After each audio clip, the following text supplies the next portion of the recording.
네, 오늘 본문의 배경이 되는 게네사렛 호수는 워낙 큰 호수이기 때문에 그 지역에 따라서 디베랴 호수라고 불리기도 하고, 또 그 크기가 워낙 커서 이스라엘 사람들은 갈릴리 바다라고 부르기도 하는 그러한 호수이며, 그러한 곳이었습니다.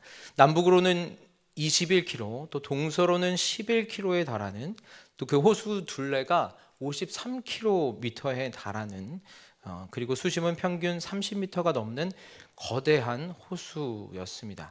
그래서 이 지역에 바람이 거세게 불 때에는 그 중에서 풍랑이 일어날 수도 있는 그러한 환경을 가진 곳이 바로 오늘 말씀의 배경이 되는 게네사렛 호수였습니다.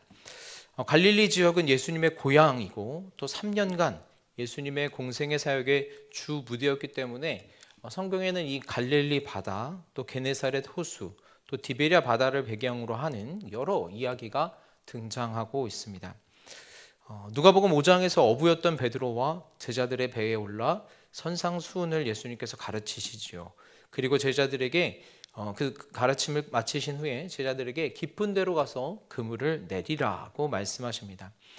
당시 베드로는 밤이 새도록 물고기를 한 마리도 잡지 못하여 빨리 그물을 정리하고 집으로 돌아가려던 참이었습니다. 하지만 주님의 말씀에 의지하여 내가 그물을 내리리이다 라고 하고 그물을 내리자 두 배에 꽉 차도록 그물이 찢어지도록 많은 물고기를 잡는 경험을 하게 됩니다. 그리고 오늘 읽은 본문의 사건 이외에도 한 번 더 게네사렛 호수에서 풍랑에 휩싸이는 경험을 하는 내용이 마태복음 14장에 등장합니다. 그때 예수님께서는 풍랑이 있는 바다 위를 걸어서 제자들에게 오십니다. 이때 베드로가 그의 성격답게 주여 나를 명하사 물 위로 오라 하소서라고 요청을 합니다. 오라 말씀하시는 주님의 말씀에 따라 베드로는 물 위를 몇 걸음 걷습니다. 그러나 곧 바람을 보고 무서워 바다에 빠지게 됩니다. 예수님께서는 물에 빠져가는 베드로를 건져주시면서 믿음이 작은 자여 왜 의심하였느냐고 말씀하셨습니다. 이처럼 성경 속에서 갈릴리 바다, 게네사렛 호수는 제자들의 믿음을 세워주기도 하고, 또 제자들의 믿음을 시험하기도 하며, 또 한편으로는 제자들이 믿음을 도전하는 자리까지 이끌기도 하는 그런 믿음의 훈련소로 자주 등장하는 공간이었습니다. 시인과 철학자는 종종 사람의 인생을 바다를 항해하는 것에 비유하곤 합니다. 인간의 일생이라고 하는 것이 드넓은 바다 위를 홀로 떠다니는 것과 같이 불확실하기 때문일 것입니다. 또한 바다를 항해하다 보면 필연적으로 바람을 만나게 됩니다. 때로는 뒤에서 밀어주는 순풍을 만나기도 하고, 때로는 진행을 가로막는 역풍을 만나기도 합니다. 그리고 때로는 정신을 차리지 못하게 배를 뒤흔드는 거센 풍랑을 만나기도 합니다. 우리 인생도 이와 같이 때로는 순풍을, 또 때로는 우리의 삶을 막아서는 문제를 만나기도 합니다. 이렇게 바람 잘 날 없는 인생을 살아가는 것이 인간의 일생이기에 많은 이들이 이 인생을 항해에 비유한 것일 것입니다. 그렇다면 우리가 이 인생이라는 항해를 성공할 수 있는 방법은 무엇일까요? 빗바람에 흔들리는 나약한 우리의 영혼을 잡아주시는 주님, 깊고 넓은 바다 앞에서 인생이라고 하는 광대한 도전 앞에서 홀로 떨어진 것과 같은 두려움에 떨고 있는 그러한 우리의 손을 잡아주시는 주님을 붙잡고, 주님께서 내 삶의 이 항해를 인도해 달라고, 주님께서 내 인생의 방향키를 붙잡아 달라고, 바람과 파도도 잠잠케 하시는 주님께 모든 항해의 여정을 맡기며 나아가는 것, 그것이 우리의 삶의 승리의 핵심인 줄로 믿습니다. 오늘 말씀을 통하여서는 인생의 모형과도 같은 믿음의 항해 중에 광풍이 내리치고 또 배에 물이 가득 차게 되는 이 제자들이 겪은 상황 속에서 우리가 가져야 할 믿음은 무엇인지, 나의 믿음을 돌아보고 또 우리의 믿음을 더 굳건히 하는 시간이 되시기를 예수님의 이름으로 축원합니다. 그럼 오늘 본문의 내용을 우리가 함께 살펴보겠습니다. 오늘 말씀은 주님께서 제자들과 함께 가버나움 지방에서 데가볼리 지방으로 배를 타고 이동하는 중에 발생한 것이었습니다. 예수님께서는 분명히 이 배에 함께 탑승하셨습니다. 그러나 예수님께서는 바쁜 사역으로 인하여 지친 몸을 뱃고물에 누이시고 잠이 드신 상황이었습니다. 그런데 바로 그때 호수에 광풍이 내리침에 배에 물이 가득하게 되어 모든 사람을 위태롭게 하는 상황이 발생합니다.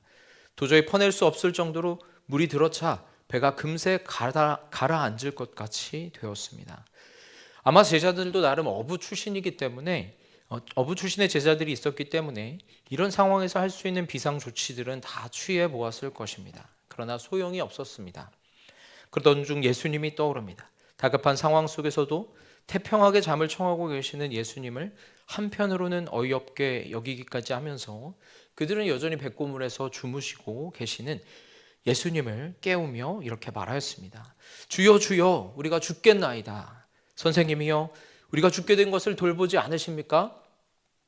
예수님을 향한 그들의 외침에는 다급함이 느껴집니다. 한편은 이런 상황에도 너무 태평하게 주무시고 계신 예수님을 향한 책망 어린 말투도 느껴집니다. 선생님, 우리를 돌아보지 않으시나요? 지금 우리가 다 죽게 되었는데 어떻게 주무시고만 계십니까? 그러자 잠에서 깬 예수님이 바람과 바다를 꾸짖으시고 곧 바람과 바다가 잠잠하게 됩니다. 그리고 예수님께서는 바람과 바다뿐만 아니라 제자들도 꾸짖으십니다. 어찌하여 무서워하느냐 믿음이 작은 자들아, 너희 믿음이 어디 있느냐 어찌하여 믿음이 없느냐. 오늘 이 말씀을 살펴보면서 우리가 집중해서 보기 원하는 것은 예수님께서 제자들의 믿음이 가진 어떠한 문제를 꾸짖고 계시느냐는 것입니다. 예수님께서 이 제자들의 믿음의 어떠한 부분을 꾸짖고 계시는지, 어떠한 부분을 개선하기 원하시는지 그것을 살펴보기 원하는 것입니다. 이를 이해하기 위해서 오늘 본문의 내용이 제자들의 믿음의 여정에서 어떠한 시기에 위치한 사건이었는지를 우리가 먼저 좀 보았으면 좋겠습니다. 오늘 우리가 읽은 본문의 말씀, 갈릴리 바다에서 풍랑을 만난 사건은 제자들이 예수님을 따른 이후에 경험한 첫 번째 시련이었습니다. 오늘 본문으로 선택한 누가복음에서는 6장에서 제자 12를 택하신 이후에 가르치시고 또 고치시고 세례 요한의 제자들을 만나시고 4가지 씨앗의 비유를 설명하신 후에 배로 사역지를 이동하던 중에 이 사건을 만납니다. 병행 구절은 마태복음 8장의 말씀을 쭉 살펴보아도 4장에서 제자들을 부르시고 세우시며 5장부터 7장까지 산상수훈을 가르치시고 8장에서 이 바람과 파도의 시험을 맞이하게 됩니다.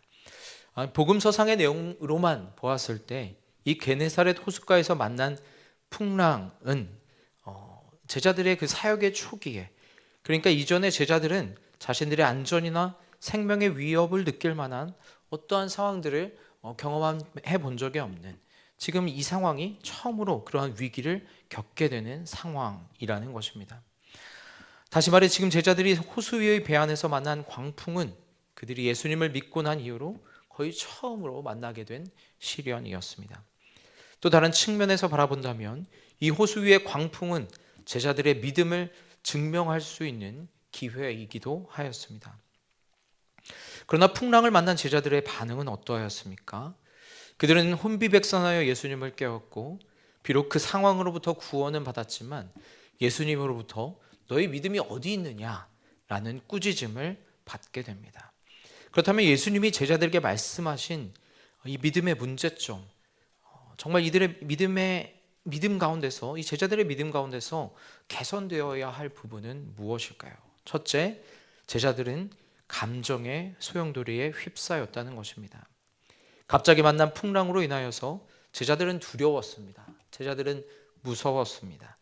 죽음의 위협으로 인하여 거의 패닉 상태에 빠지게 될 지경이었습니다. 이 두려움의 감정이 그들 자신을 다스리고 통제하기 시작하였습니다. 이번 주일 담임 목사님께서 말씀을 전해주실 때에 감정은 강한 힘이 있습니다. 우리는 감정으로부터 많은 영향을 받습니다. 부정적인 감정을 그대로 두면 안 됩니다 라고 말씀해 주셨습니다. 지금 제자들은 두려움과 공포, 그로 인하여 공황 상태에 이를 지경까지 겁에 질려 있었습니다. 예수님께서 너희 믿음이 어디 있느냐라고 지적하신 첫 번째 문제가 바로 이 부분입니다. 제자들은 두려움과 공포심이라고 하는 감정의 소용돌이에 휩싸였습니다. 그래서 정신을 차리지 못하고 있었습니다. 이는 우리의 삶 가운데서도 많이 경험하게 되는 일 아닙니까? 일을 진행하던 중에 관계가 틀어집니다. 관계에 문제가 생깁니다. 가족 중에 또는 가족 중에 자녀에게 또는 나에게 갑자기 예상치 못한 질병이 발생합니다. 마음이 낙심됩니다. 하나님을 원망하게 됩니다. 앞날이 두렵습니다. 앞날이 무섭습니다. 그리하여 한 발자국도 앞으로 나아가기가 힘든 공황 상태에 이르게 됩니다. 우리가 때때로 우리의 삶의 항해를 가로막는 역풍을 만날 때에 종종 경험하게 되는 감정의 상태입니다. 저 역시도 얼마 전 이런 감정을 경험하였습니다. 관계에 어려움이 있었습니다. 마음이 착잡하였고 앞날이 깜깜하였습니다. 과연 일이 손에 잡히지 않았고 무엇을 해도 잘 안 될 것이라는 부정적인 생각이 제 마음을 사로잡았습니다. 그러면서 제 자신의 믿음을 돌아보게 되었습니다. 감정이 나의 하나님인가? 왜 나의 생각이, 왜 나의 삶이 나의 이 감정으로부터 통제당하고 있을까? 왜 나는 이 부정적인 감정의 소용돌이에서 벗어나지 못하고 있는가?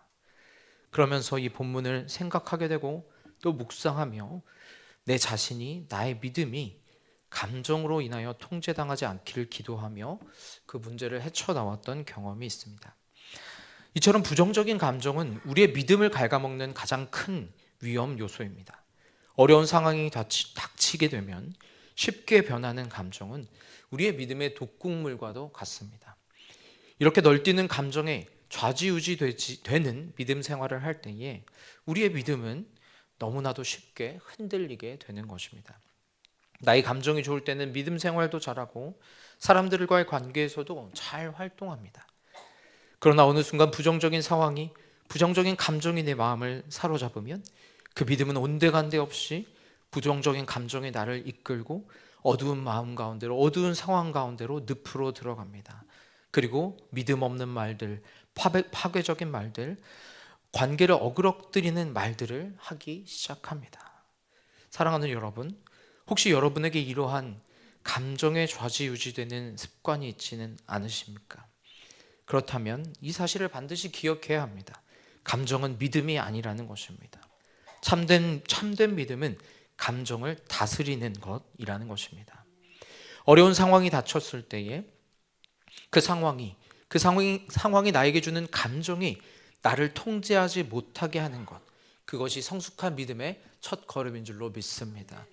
사랑하는 여러분, 성숙한 믿음의 사람이 되기 위하여서 자기 감정을 잘 다스리고 감정의 소용돌이, 감정의 공황 상태에 빠지지 않도록 마음을 지키는 여러분들 되시기를 간절히 축복합니다. 더 성숙한 믿음의 자리로 나아가기 위하여서 반드시 이 감정의 문제를 잘 다스리는 저와 또 여러분들 되시기를 예수님의 이름으로 축원합니다. 예수님께서 너희 믿음이 어디 있느냐라고 지적하신 제자들의 믿음의 연약함의 두 번째 문제는 무엇이었습니까? 바로 믿음을 자신의 삶에 적용하지 않는 것, 믿음을 작동시키지 않는 것에 문제가 있었습니다. 우리는 때때로 믿음에 대하여 이렇게 오해하곤 합니다. 믿음은 저절로 얻게 되는 것이지, 저절로 생기는 거지. 내가 따로 무슨 노력을 기울이지 않아도 저절로 하나님으로부터 자동적으로 나에게 주어지는 것, 나에게 작동되는 것이지, 이렇게 생각하는 것입니다. 우리처럼 우리는 믿음에 대해서 너무 수동적으로 생각할 때가 많이 있습니다. 아마도 우리가 이런 오해를 갖는 그 배경에는 다음에 성경 본문이 주는 오해가 있어서일 수 있을 것 같습니다. 우리 에베소서 2장 8절의 말씀 앞에 좀 띄워주시면 함께 읽도록 하겠습니다. 시작. 너희는 그 은혜에 의하여 받았으니 이것은 너희에게서 난 것이 아니요 하나님의 선물이라. 아멘. 너희는 그 은혜에 의하여 믿음으로 말미암아 구원을 받았으니 이것은 너희에게서 난 것이 아니요 하나님의 선물이라. 이 본문에서 바울은 성도가 구원을 얻도록 하는 믿음은 너희에게서 난 것이 아니라 하나님의 선물이라고 말씀하고 있습니다. 맞습니다. 우리가 예수님을 믿고 구원을 받을 때 갖게 되는 믿음은 분명 하나님의 선물임이 틀림없습니다. 죄를 따라 육신적인 삶을 살고 있던 우리들이 예수님을 믿고 구원을 받을 수 있게 된 것은 주님께서 우리에게 보내주신 성령께서 우리의 마음에 일하심을 통하여서, 주님께서 우리 안에 선행적인 은총을 내려주심을 통하여서 그로 말미암아 예수님을 믿을 수 있게 된 것이기 때문입니다. 이러한 믿음은 분명 하나님이 우리에게 선물로 주어주시는 것입니다. 물론 그 안에는 우리의 의지적인 결단, 또 주님을 사랑하고 사모하고 주님만을 의지하겠다고 하는 그러한 우리의 어떤 마음들이 분명 포함되어 있지만, 그마저도 주님께서 우리 안에 그러한 믿음을 허락해 주셨기에 허락된 선물인 것입니다. 그렇지만 믿음은 다양한 스펙트럼을 갖고 있습니다. 지금 우리가 살펴보고 있는 믿음은 그리스도인이 가지는 믿음의 그 스펙트럼에서 한 걸음 더 나아간 믿음의 단계에서 필요한 믿음입니다. 하나님의 은총으로 받은 구원받는 믿음, 그러나 그 이후에 이어지는 믿음의 삶, 그 이후에 우리가 살아가야 할 믿음의 길에서는 앞의 믿음과는 분명히 구별되는 성격의 믿음의 도전이 필요한 것입니다.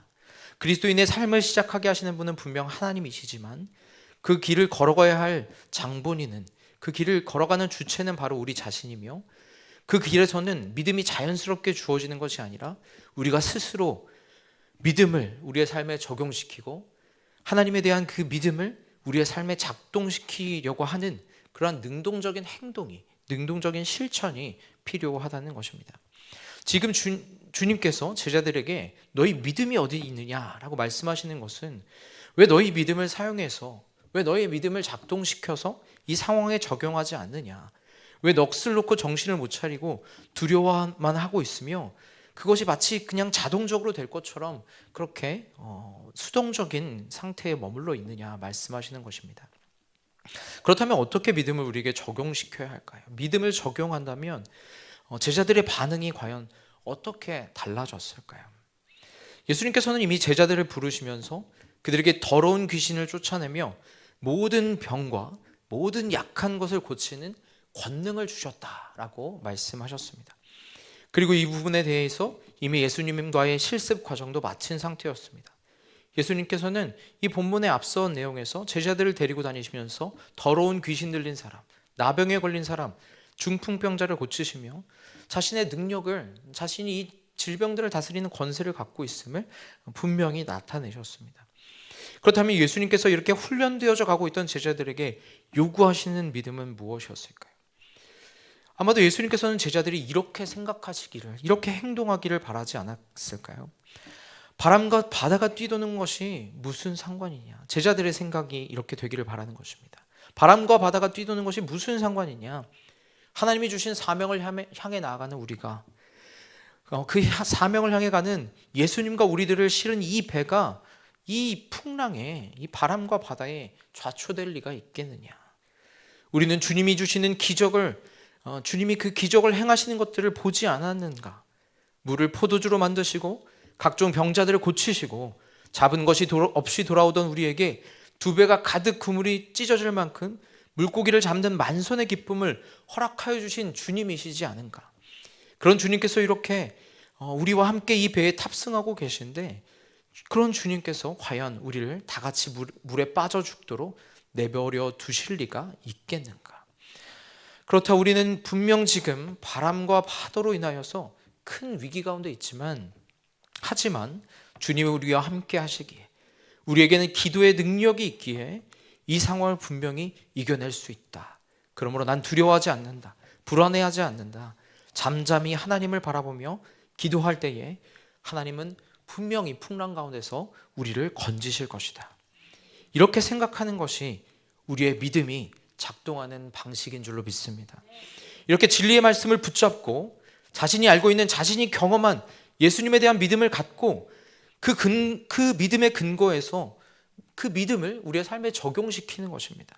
믿음에 따라 마음을 다스리고 믿음에 따라 행동하는 것입니다. 하늘과 땅의 모든 권세를 제자들에게 주신 주님께서 풍랑이 있는 이 바다에서 제자들에게 원하셨던 행동은 무엇이었을까요? 저는 이 말씀을 묵상하면서 무엇이었을까? 과연 주님이 원하시는 게 어떤 거였을까? 그냥 예수님을 깨우는 것, 그것이었을까? 근데 깨웠는데 책망하셨잖아요. 그렇다면 예수님께서 원하신 건 과연 무엇이었을까?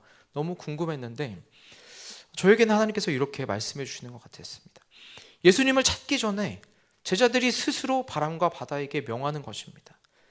그 예수님, 하늘과 땅의 모든 권세를 주신 그 예수님을 믿으며 그들이 스스로 바람과 바다야 잠잠해라. 우리 예수님 지금 주무시고 계신데 너 때문에 깨실 것 같다. 하늘과 땅을 다스리는 권세를 가지신 그 예수님의 이름으로 내가 명하노니 바람과 바다야 잠잠할지어다. 이렇게 스스로 담대히 바람과 바다를 향해 꾸짖고 명령하는 것, 이것이 예수님께서 제자들에게 원하시는 행동, 예수님이 제자들께서 원하시는 실천 사항이 아니셨을까요? 말씀을 정리하겠습니다. 우리가 아무리 오랜 시간 믿음 생활을 했다고 해도 이와 같은 풍랑의 상황에서 믿음을 적용해 본 경험이 없다면, 우리의 믿음을 행동으로 옮겨본 적이 없다면 우리의 믿음은 여전히 연약한 가운데 머물러 있을 것입니다. 믿음을 적용할 때 우리가 첫 번째로 주의해야 할 것은 무엇입니까? 바로 요동치는 우리의 감정을 다스리는 것인 줄로 믿습니다. 감정이 우리의 믿음이 되지 않도록, 감정이 우리의 믿음의 눈을 가로막는 그러한 상황에 놓이지 않도록 주의하는 것입니다. 믿음을 적용해서 상황에 통제당하지 말고, 감정에 통제당하지 말고 믿음으로 이 상황을 주도할 수 있도록 부정적인 감정의 소용돌이에 빠지는 것을 거부하는 것입니다. 믿음은 이러한 공황 상태에 빠지기를 거부하는 것인 줄로 믿습니다. 바라기는 여러분, 사랑하는 여러분, 어떠한 상황이 우리에게 다가오더라도 감정에 우리의 마음을 빼앗기지 않기를 예수님의 이름으로 축원합니다. 감정이 주는 공황 상태에 빠져서 그렇게 감정의 공황 상태에 빠지는 일들을 반복하지 않는 우리가 되기를 간절히 소망합니다. 그 마음을 다스리시고 주님께 우리의 모든 마음을 맡겨드리는 여러분 되시기를 예수님의 이름으로 축원합니다. 믿음을 적용할 때 두 번째로 주의해야 할 것은, 믿음은 절대 저절로 자동적으로 발휘되는 것이 아니라는 사실입니다. 믿음은 우리 스스로, 우리가 주체가 되어 능동적으로 우리의 삶에 적용시키는 것인 줄로 믿습니다. 믿음을 적극적으로 우리의 삶에 작동시키고 행동으로 옮겨야 하는 것입니다. 주님께서 우리에게 베풀어 주셨던 은혜, 주님께서 이전에 우리에게 베풀어 주셨던 기적과 역사와 그 주님의 놀라운 그 역사하심들을 기억하며 그것들을 우리의 삶으로, 믿음으로 가져오는 것입니다. 그리하여 우리 스스로 바람과 바다를 향하여 외치고 명하며 그를 통하여서 우리를 구원하여 주시는 그 주님의 능력을 경험하는 것인 줄로 믿습니다. 바라기는 앞으로 우리의 인생의 항해길 가운데 어떠한 바람과 풍랑이 찾아오더라도 제자들을 향한 이 예수님의 말씀을 기억하시면서 너희의 믿음이 어디 있느냐? 너희 믿음을 도대체 어디 두었느냐? 그렇게 말씀하신 예수님의 말씀을 기억하시면서 우리의 믿음을 주님 앞에 온전히 보여드릴 수 있는, 주님, 나의 믿음이 여기 있습니다. 주님, 내가 더 이상은 이 감정에 나의 상황을 통제당하지 않겠습니다. 내가 주님을 믿음으로 나아갑니다. 주님 역사하시고 주님께서 우리를 구원하여 주시옵소서. 그래야 할 때 바람과 파도를 잠잠케 하시는 그 주님의 능력을 경험하며 나아가는 우리 모든 성도님들 되시기를 예수님의 이름으로 축원합니다.